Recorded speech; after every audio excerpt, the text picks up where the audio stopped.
మహాత్మా జ్యోతిరావు పూలే పుట్టినరోజు సందర్భంగా ఇచ్చేసినటువంటి ప్రతి ఒక్కరికి పేరు పేరున నా కృతజ్ఞత అభివందనాలు తెలియజేసుకుంటున్నాను.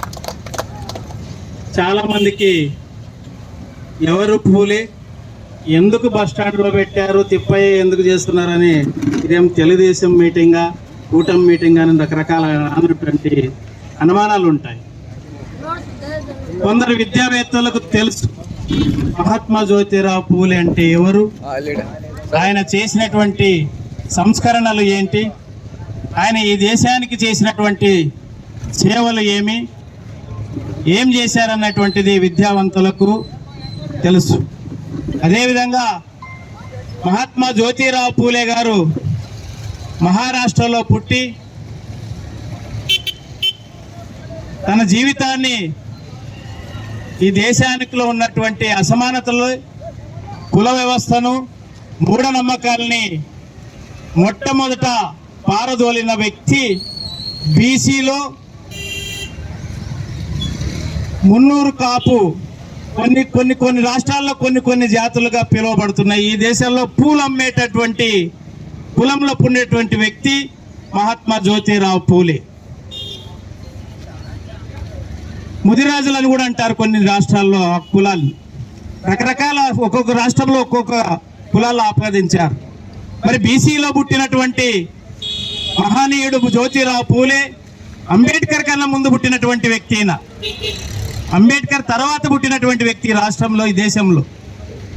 అంబేద్కర్ ఒకప్పుడు మహాత్మా జ్యోతిరావు గారిని కూడా నా గురువుగా భావించానని చెప్పేసి ఈరోజు ఈ రాష్ట్రంలో కావచ్చు, ఈ దేశంలో కూడా మొట్టమొదట పూలే గారిని బయటికి తీసినటువంటి వ్యక్తులు దళితులని సందర్భంగా మీకు తెలియజేస్తున్నాను.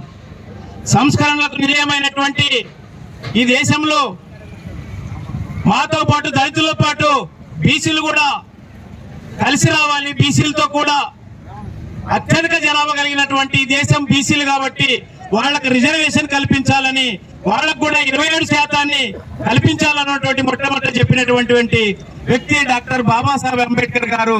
ఆ రోజు బీసీల కోసం పోరాటం జరిగింది. కానీ చాలా మందికి తెలియదు అంబేద్కర్ కేవలం బాలమాదిలకు సంబంధించినటువంటి వ్యక్తి అని చాలా మంది అనుకుంటున్నారు. కేవలం ఈ దేశంలో వాళ్ళ కోసమే చేశారు, వాళ్ళ రిజర్వేషన్ల కోసం వాళ్ళే బాగుపడతారు, సబ్సిడీలు అన్ని వాళ్ళకి అనుకుంటున్నారు. కానీ బ్రాహ్మణులకు కూడా రిజర్వేషన్ కల్పించాడు బాబాసాహెబ్ అంబేద్కర్ గారు. అది ఎవరు భిక్ష? పూలే తీసుకున్నటువంటి, పూలే వల్ల ఆయన ఆదర్శంగా తీసుకొని నా గురువుగా చెప్పుకొని ఈ దేశంలో ముందుకు పోయినటువంటి వ్యక్తి డాక్టర్ బాబాసాహెబ్ అంబేద్కర్ గారు. మహాత్మా జ్యోతిరావు పూలే అంబేద్కర్ కన్నా ముందు పుట్టినా కూడా అప్పట్లో భయంకరమైనటువంటి కుల వ్యవస్థ ఉంది ఈ దేశంలో. కేవలము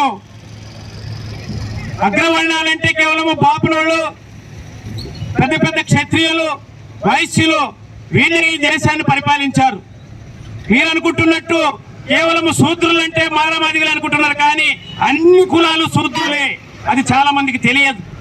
అన్ని కులాలు, దేశంలో పుట్టినటువంటి మొత్తం కులాలు కూడా బీసీ, ఎస్సీ, ఎస్టీ, మైనార్టీలు కూడా అందరూ శూద్రులుగానే వాళ్ళతో భావించారు వాళ్ళందరూ. అందుకోసమే ఈ దేశంలో ఉన్నటువంటి అగ్రవర్ణాలు బీసీలని రకరకాలైనటువంటి హింసలు చేసి వాళ్ళకు విద్య లేకుండా మనుధర్మ శాస్త్రం అన్నటువంటి దాన్ని పట్టుకొని, మనుధర్మం అంటే మీకు తెలీదు, రాజ్యాంగం కంటే ముందు భారతదేశంలో స్వాతంత్రం వచ్చిన తర్వాత రాజ్యాంగం కంటే ముందు ఈ దేశంలో ఉన్నటువంటి రాజ్యాంగం ఏదంటే అది మనువాదము. మనువాదం అంటే ఏమి? స్త్రీలకు చదువద్దు, దళితులకు చదువద్దు, కింది జాతులకు చదువద్దు, అన్ని మూఢనమ్మకాలతో ఈ దేశాన్ని ముట్టడించి మొత్తం వాళ్ళ చేతుల్లో గుప్పెట్లో పెట్టుకొని వాళ్ళు కడుపు కదలకుండా బయటకు రాకుండా గుళ్ళు, గోపురాలు, పూజలు అని చెప్పేసి ఈ దేశంలో ఉన్నటువంటి మమ్మల్ని అందరినీ భ్రమలో పెట్టినటువంటి వ్యక్తులు అని ఈ సందర్భంగా మీకు తెలియదు చాలా విషయాల్లో చాలా మంది. అందుకే చరిత్రలు తెలుసుకోండి. చరిత్రలు తెలుస్తుంటే ఏం జరుగుతుంది, ఎందుకోసం ఈ దేశంలో పెట్టారో అన్నటువంటి దాన్ని తెలుసుకుంటే తప్ప మనకి తెలియదు. కాబట్టి ఈ చరిత్రలు తెలుసుకోవాలన్నటువంటి ఉద్దేశంతోనే ప్రతిసారి మేము కేవలం మా వరకే ఈ జయంతిని చేసుకున్నటువంటి వాళ్ళం. అదేవిధంగా ఈసారి కొందరు పెద్దలతో దుర్గయ్యన్న, తిప్పయ్య వాళ్ళందరికీ చెప్పడం వల్ల ఈసారి బస్టాండ్లో చేయండి, 10 మందే రాని, 5 మందే రాని, చరిత్ర చెప్తాము.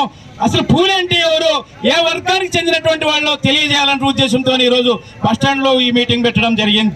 కేవలం మనం అనుకుంటాం బోయళ్ళు అంటే ఇక్కడ కేవలం వాల్మీకి ఒకటి అనుకుంటున్నాం, అదేవిధంగా గురువు వాళ్ళు కనకదాస్ అనుకుంటున్నాం, కానీ వీళ్ళందరికీ గురువు మహాత్మా జ్యోతిరావు పూలే అన్నటువంటి దాన్ని తెలియదు చాలా మందికి.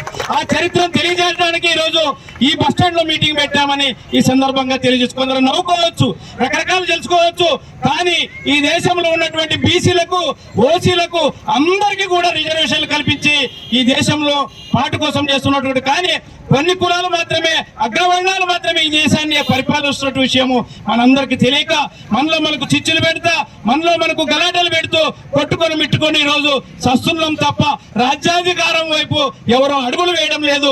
ఆ కోసం మీరందరూ ఒకతాటిగా రావాలనేటువంటి ఉద్దేశంతోనే కేవలము ఇలాంటి సభలు సంస్కరణలు చేయాలని సందర్భంగా కోరుతా ఉన్నాను. ఈరోజు బాబాసాహెబ్ అంబేద్కర్ తర్వాత మొట్టమొదట చేసినటువంటి పూలే గారు ఆ రోజుల్లోనే వాళ్ళు ఒక స్కూల్ని చేసి అందరి కోసం, విద్య కోసం వాళ్ళు పాటుపడడం జరిగింది. ఆ రోజు చిన్న వయసులోనే 9 ఏళ్లలోనే సావిత్రిబాయి పూలే అన్నటువంటిది ఆయన భార్య, ఆమెకు ఆ రోజు 9వ సంవత్సరంలోనే పెళ్లి చేయడం జరిగింది పూలే గారికి.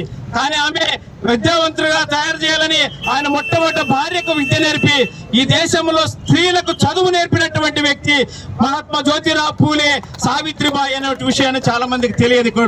ఆ రోజుల్లో చదువుకోవడానికి దళితులు ఎవరు చదువుకోవడానికి లేదు, చదువుకుంటే నాలుక కోశారు, వింటే చెవులో సీసం పోశారు పైనటువంటి వర్గాల వాళ్ళు. ఇది చరిత్రలో తెలుస్తుంది. ఇది నేను చెప్పిన మాటలు కాదు, ఈరోజు చరిత్రలో చెప్పినటువంటి విషయాలని చెప్తున్నాను. ఈరోజు చాలా విషయాలు మమ్మల్ని ముట్టబెట్టి మోసంతో ఈరోజు ఈ దేశాన్ని ఉన్నత వర్గాలే పాలిస్తున్నాయి, కానీ బీసీలు ఎవరన్నా ఒక కుమ్మరి కానీ, ఒక బోయ కానీ, ఒక కురువ కానీ, వడ్డే కానీ, సాలె కానీ, మంగళ కానీ ఎవరన్నా ఈరోజు ముఖ్యమంత్రి అయ్యారా, ప్రధానమంత్రి అయ్యారా, మీరు ఆలోచన చేయండి అని సందర్భంగా అడుగుతున్నాను. ఆ రోజుల్లో మహనీయులు పుట్టినటువంటి గడ్డలో మనం ఉన్నాం, కానీ ఈరోజు అందరూ కూడా బానిసల్లాగా ఈరోజు మనమందరం ఓట్లేసి వాళ్ళకి ఈరోజు బతుకుతున్నాం తప్ప రాజ్యాధికారం వైపు అడుగులు వేసేయలేదు. కాబట్టి ఆ వైపుగా అడుగులు వేయండి, ఆలోచన చేయండి అని సందర్భంగా మిమ్మల్ని అందరూ నేను కోరుతా ఉన్నాను.